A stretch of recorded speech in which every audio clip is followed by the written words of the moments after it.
Good morning, everybody. Welcome to the morning meeting of the virtual hedge fund we call the ARMR Investing Way. We're going to go over big picture macro. We're going to look at our algos for the risk monitor, see if anything's changing. Hint, they're not. But what would make them change and how we would act first if we decide to attack on the long side for more than a day. Then we'll drill down into a couple of thoughts, both long and short, of positions we're taking in the market. So I'll go over, top stocks that I'm watching and top stocks that we're buying and those types of things. Top of our whiteboard, what we would position depending on market action. So we'll go over all those things. Remember, you're the portfolio manager on the desk joining us for the morning meeting. So take your own strategy and listen to the information both here and wherever else you're gathering intel, and then execute your strategy. You've got to be the smart money, okay, based on your risk tolerance, goals, and all those things. All right, so let's dive in. Always like to start top down with the overall broad market. We're risk monitor red on the 15th of September. Nothing has changed now, and the markets are challenging the lows of September. So what we have clearly, everybody could see this. If we look at, let's say, the NASDAQ 100, which is the index most affected by the Magnificent Seven stocks, those 7 stocks that are holding up the entire market where everything else is pretty much down on the year. And it looks like this. Everybody can see this double bottom, right? It doesn't take a rocket scientist of a technical analyst to see that going on. All right, so we had the bottom here. We actually caught that rally and made money on that rally from here to the red arrow there. All right, now the market's gone down, tested the low, trying to set up again. It's trying to set up again. Clearly, if there's a weekly close above the black line, which is the 50-day moving average, we would get more constructive. And the armrAlgo for the Qs would be giving us a buy trigger. So right now it's Wednesday. There's a lot of time left in this game. And so I titled today's trade, Keep Calm and Carry Trade. Just keep calm and carry trade. The ARMR carry trade continues to deliver. Now, yesterday was like a blocking and tackling day, or I like to call it a grinding in the corners day if you're a hockey guy, all right? So not every day is about how much money you can make. Some days it's trading within a range. You put a trade on, you trade both directions. We'll go over that in a minute. We were long and short yesterday, and we're able to make some money on those trades. But our object, every morning we come in, the whole portfolio, my personal portfolio, something like 75% of it is just U.S. Treasury bills at 5.5%. Every morning that's coming in. And then I look to put on these carry trades where, the brokerage firm gives me capital to trade and doesn't charge me margin interest on it because I'm out at the end of the day. So whatever I can grab off the top, I'm just stacking chips on top of my interest. That's the trade. Now, what would get me to hold it overnight is that this chart, I'd get a day trade and it would blow out just like it did a couple weeks ago, right? It would have a huge up day, and that up day would turn the algo on the Qs positive. And so then I'll swap over to double the Qs, QLD, and I'll hold it overnight. Okay, so that's the strategy. And the same thing is for the S&P. So I go over this every day with you just to remind you of the step-by-step approach on this virtual hedge fund desk. How are we going to put money to work? Step 1 is to get market exposure on a day trade that turns into a swing trading algorithmic entry point, so we hold overnight. And if we make money on those index trades, then we've earned the right to take more risk and start filling out the portfolio with individual investments. The average individual investor does it the opposite, or doesn't even look at the indexes and just starts buying individual stocks. And the problem there is, if the entry point fails, you've got too many stocks in the portfolio. There's too much slippage as everything's going down. You're losing more money than you should and getting more frustrated with the market. So just stop that hamster wheel. There's the simple progression. Force yourself to earn the right to take more risk. Build your watch list, see how it does. We did that last week. A number of stocks on our watch list got wrecked in the last week. All right. At some point in here, you'll build your watch list. Maybe we'll do it again today. Go over the O'Neill list. Go over all of our list, our power play names. Okay, which charts are set up? Let's see how they do. There'll be a period in here where a week later, they'll all be breaking out and running. Okay, now the market's starting to get better because that's a broader look at the market instead of just 7 names. And don't worry if a couple get away. It doesn't make a difference. There'll be a whole nother batch coming out of the stable if the market's really starting to turn. So this is investing. People make it more difficult than it is. We all do. I do, right? So let's just make it simple. We get day trades on indexes. One of those trades will turn into a swing trade. We'll hold overnight. If that swing trade's making us money and the risk monitor turns green, we've earned the right to add more risk. And that's when we start filling out the portfolio. Okay. So while there's a double bottom possibly setting up in the S&P as it's trying to hold that 200-day moving average, the green and the gray line are the 200-day. The 200-day standard, the 200-day exponential is the green line. Okay. So the problem here is that we have this, bifurcated market is a hackneyed phrase they like to use on CNBC. But what it really means is the tale of two tapes. So while the equally weighted index, the weighted index is trying to make a double bottom, the equally weighted is taking out the lows of September already. That's not a double bottom. That just looks like a serious downtrend. Okay. The small cap stocks, they look like they're in jeopardy of taking out the lows going back to the beginning of the bear market, right here in, June 17th of 2022. The Fed started these yellow lines I have in here is when the Fed started raising rates. Okay. The Fed started raising rates. And so once the Fed started raising rates, it sold off and it's been trading in this range the whole time. Now we're in a serious downtrend. It takes out those lows. The market's got a real problem. Even the equally weighted Qs, the equally weighted NASDAQ 100 took out the lows of last month.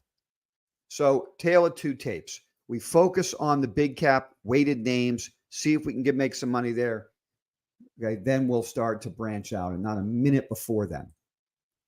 All right. So that's the big picture as I see it. And while I'll give it to the bulls yesterday, it was a decent close, right? Because you're getting a decent picture here. We had Google and Microsoft announce earnings last night. Google's getting whacked down about 6%. Microsoft is up about 5%. So those kind of cross each other out. And then we've got Meta and Amazon coming out. So, we got to see how the market reacts to all these pieces of news. But obviously we end the week at new lows, then we're in a bear market that got started in here and in here. But if we can recapture, I'm happy to get long. We'll just have to see where it ends up. All right, let's switch over to the carry trade real quick. Because we're making money long and short. And I just wanted to go over with you what it means to make money long and short on the carry trade. So first of all, we come in the morning. I don't short first. I only short second in what I call the flip trade. So what I'm looking for is an ARMR day trading long setup right out of the gate. When I get that set up, I put money to work. If that gets stopped out, like immediately, if we put it on, it doesn't go anywhere, it hits the stop, we're taking a loss at that point, right? We flip short. And the short makes up for whatever loss we had on the first trade. And, depending on your position size, you're making money by the end of the short, right? So if the market were to just have cratered yesterday, so right here, we got long on this entry. This was a gap and go entry from the playbook. Gaps up, tight consolidation, tries to go, and then fails. Okay, so it fails and we get stopped out. And this red arrow right here, we get long in that, we started shorting in that yellow box. Although I don't short the S&P. So to be clear, when the S&P was looking like that, what I did is turn around and I like to short the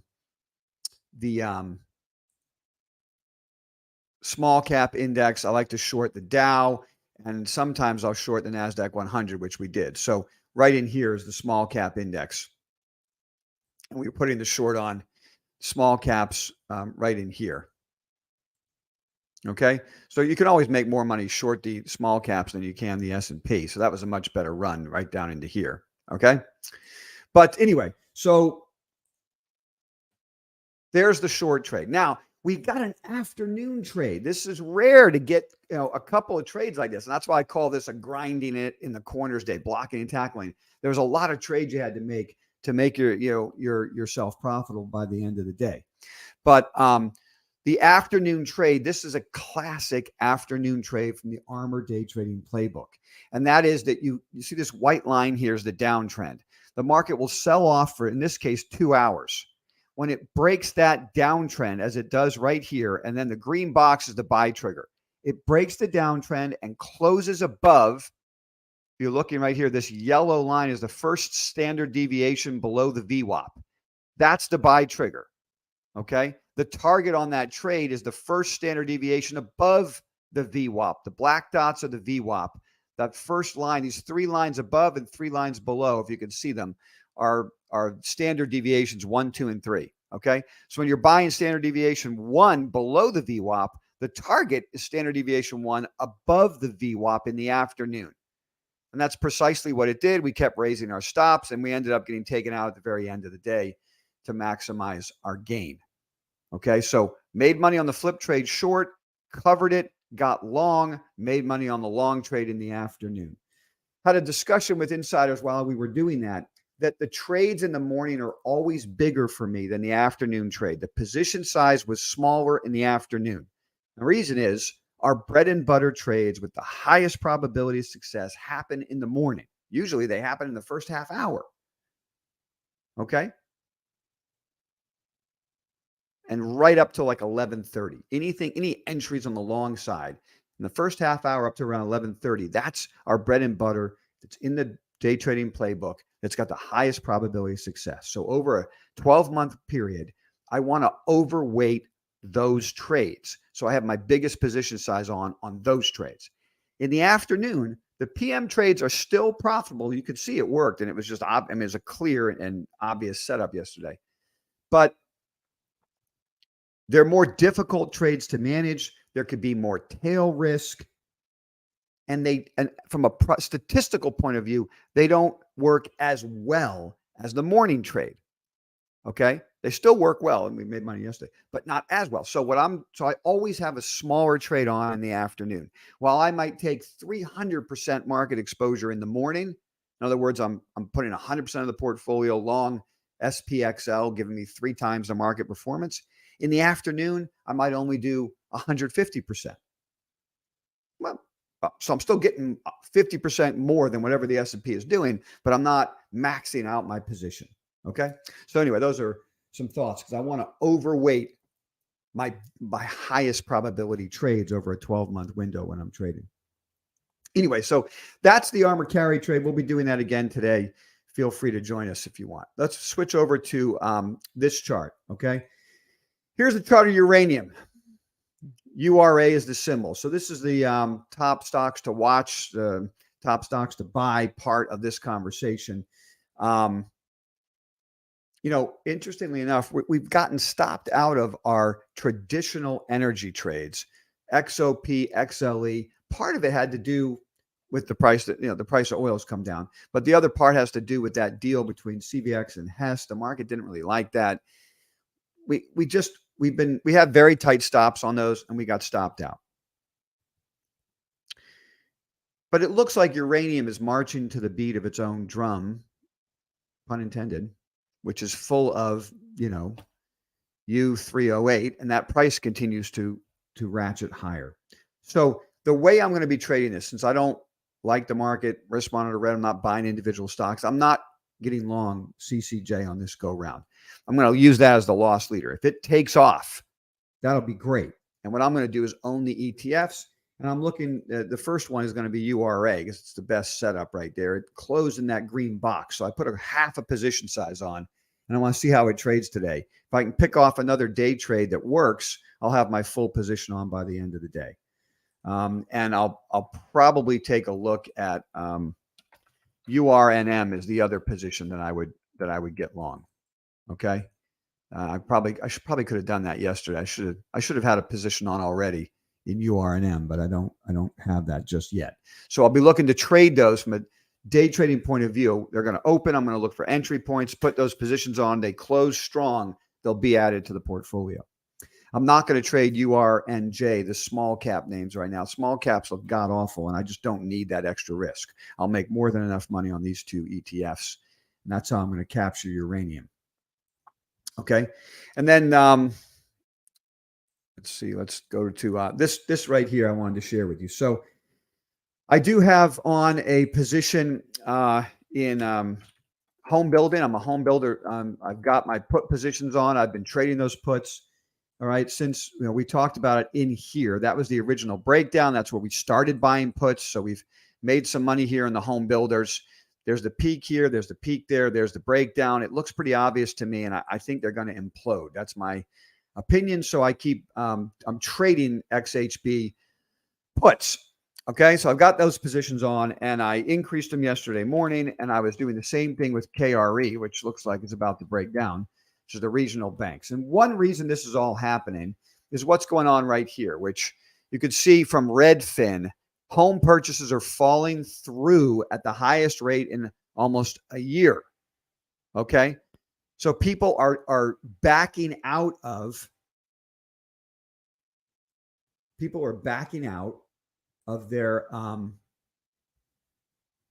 their deals. 53,000 U.S. home purchase agreements were canceled in September.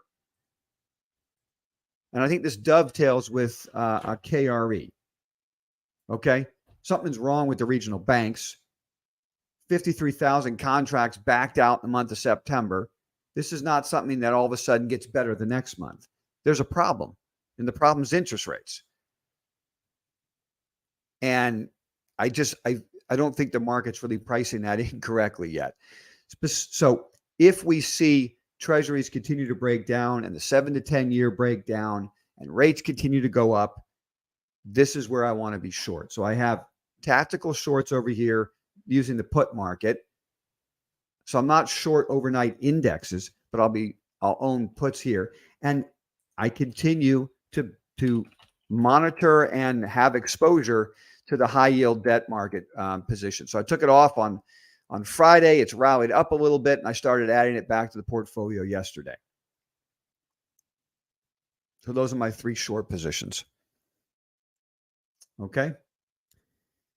I'm looking at treasuries, which had a 2-day rally, and now they're down 1.5% before the open. So treasuries are looking to open around 84, which is down and around here. So they're gonna give up all of this gain from yesterday. They're gapping down, and they're looking to open somewhere below the lows of yesterday right now. Okay, so I'll leave you with that thought that treasuries continue to dominate, interest rates continue to dominate. So it's gonna, I think, it's gonna be very hard for equities to rally if rates, continue to go up and treasuries continue to break down. So keep your eye on TLT and IEF if you're looking for direction on the equity markets, because that's the key. All right. That's a wrap for our morning meeting. I look forward to seeing you guys on the live stream at 9:30, and we'll start trading together. And please, everyone, remember, take the information, both this and anywhere else you hear about it, take that info, put it together, and be the smart money. Execute your strategy and be the smart money. Have a great trading session, everybody.